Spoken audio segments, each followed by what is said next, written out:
मराठवाड्यातल्या तापमानाबरोबरच हिंगोली लोकसभेचं राजकीय तापमानही तापलेलं आहे। महायुतीसह महाविकास आघाडीचे उमेदवार गावागावात जाऊन जे आहेत ते प्रचार करत आहेत। आपण जर बघत असाल तर मी आता एका ग्रामीण भागामध्ये आहे आणि हेच महायुतीचे पदाधिकारी आहेत।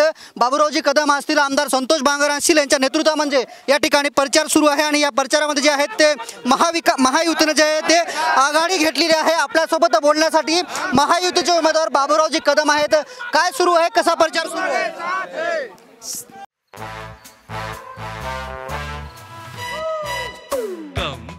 Come, my love, please don't say no, baby. Come, my love.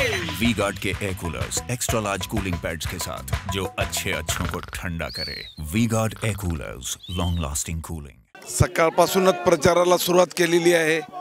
सकाळी या विभागाचे सन्माननीय आमदार संतोषरावजी बांगर साहेब पिंपळदरी या सर्कलमधून सुरुवात केलेली आहे। प्रचंड आदिवासी बहुल सर्कल असून सुद्धा लोक उन्हातानात आमच्यासाठी वाट पाहत थांबलेले आहेत आणि आजही तुम्ही बघता की आज येळेगावमध्ये आज 12-1 वाजून गेले, भर दुपारचा उन्हाचा टाईम आहे।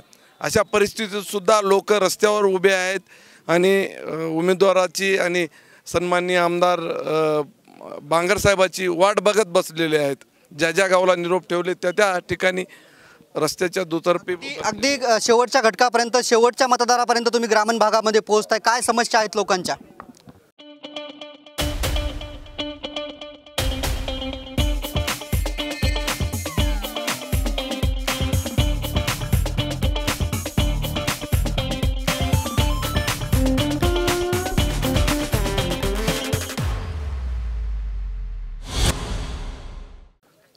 लोकांच्या समस्या वगैरे सन्माननीय आमदार साहेब गेल्या 4.5 वर्षापासून या विभागाचं नेतृत्व करतात, त्याच्यामुळे समस्या तर सुटलेल्याच आहेत।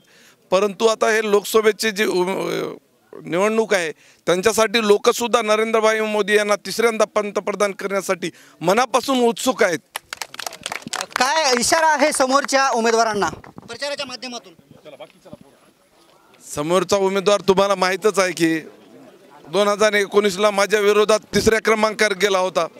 त्याच्याकडे कुठलंही विजन नाही, त्याच्याकडे कुठलं नेतृत्व नाही आणि मागच्या 5 वर्षात आमदार असतेवेळेस त्यांनी कुठलंही काम केलेलं नाही, हे जनतेला माहीत आहे। त्याच्यामुळे त्या उमेदवाराची कुठलीच भीती नाही। निश्चितच समोरच्या उमेदवाराकडे कुठलंही विजन नाही, कुठलीही यंत्रणा नाही, त्यामुळे मला काहीही भीती नसल्याचं महायुतीचे उमेदवार बाबूराव कदम कवळीकर यांनी सांगितलं आहे। कॅमेरामॅन ज्ञानेश्वर वानखेडेसह मी रमेश चेंडके, TV9 मराठी, वसमत, हिंगोली।